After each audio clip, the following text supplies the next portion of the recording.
नमस्कार दोस्तों, आज की सबसे बड़ी और सबसे जरूरी खबरें। संसद के बजट सत्र का आज 9वां दिन है। लोकसभा में आम बजट 2026-27 पर चर्चा होनी है। इससे पहले बीते दिन संसद 3 बार स्थगित हुआ था। आज भी विपक्ष महंगाई, बेरोजगारी और टैक्स को लेकर सरकार को घेर सकता है। वित्त मंत्री निर्मला सीतारमण ने बजट को लेकर कहा है कि इस बार का बजट बार बार बदलने वाली नीतियों से पैदा होने वाली अनिश्चितता को खत्म करने पर केंद्रित है। उन्होंने कहा कि यह नया 5 साल का वित्त चक्र और 21वीं सदी की दूसरी तिमाही का पहला बजट है, जिसमें लोकलुभावन घोषणाओं की जगह इंफ्रास्ट्रक्चर, कैपिटल एक्सपेंडिचर और सकारात्मक सुधारों को प्राथमिकता दी गई है। इधर परीक्षा पे चर्चा कार्यक्रम का दूसरा एपिसोड आज जारी किया जाएगा। पहले एपिसोड में प्रधानमंत्री नरेंद्र मोदी ने छात्रों से बातचीत की और स्वदेशी अपनाने की सलाह दी थी। आज के एपिसोड में भी परीक्षा के तनाव और समय प्रबंधन जैसे विषयों पर चर्चा होगी। अगली खबर में देखिए, राष्ट्रीय स्वयंसेवक संघ के प्रमुख मोहन भागवत ने बड़ा बयान देते हुए कहा है कि अगर संघ कहे तो वे अपना पद छोड़ने को तैयार हैं। उन्होंने यह भी कहा कि कोई भी हिंदू आरएसएस प्रमुख बन सकता है। संघ की 100 साल की यात्रा के मौके पर उन्होंने वीर सावरकर को भारत रत्न देने की मांग दोहराई और कहा कि इससे पुरस्कार की गरिमा बढ़ेगी। मोहन भागवत ने बांग्लादेश में हिंदुओं पर हो रहे अत्याचार के मुद्दे पर भी चिंता जताई।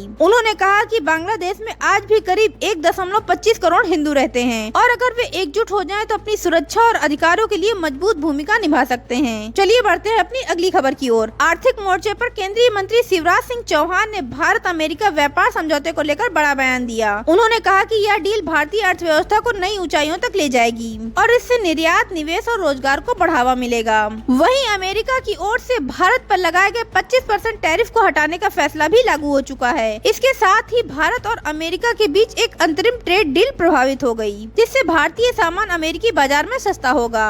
अब दुनिया की खबरों की बात करें तो एप्स्टीन फाइल मामले में अब 10 देशों तक जांच फैल चुकी है। इस मामले में राजनेताओं, राजदूतों, अरबपतियों और शाही परिवारों तक जांच की आंच पहुंची है। वहीं ईरान ने भी अंतर्राष्ट्रीय दबाव के बीच साफ कर दिया है कि वह यूरेनियम संवर्धन नहीं छोड़ेगा। ईरान का कहना है कि किसी भी देश को उस पर हुक्म चलाने का अधिकार नहीं है। अब खेल की बात करें तो क्रिकेट में इंग्लैंड ने नेपाल को बेहद करीबी मुकाबले में 4 रन से हरा दिया। वहीं T20 वर्ल्ड कप में श्रीलंका ने आयरलैंड को 20 रन से मात दी। तो ये थी आज की बड़ी खबरें जो देश, दुनिया और आपकी जिंदगी से सीधी जुड़ी हैं। ऐसी ही सटीक और भरोसेमंद खबरों के लिए हमारे चैनल को जरूर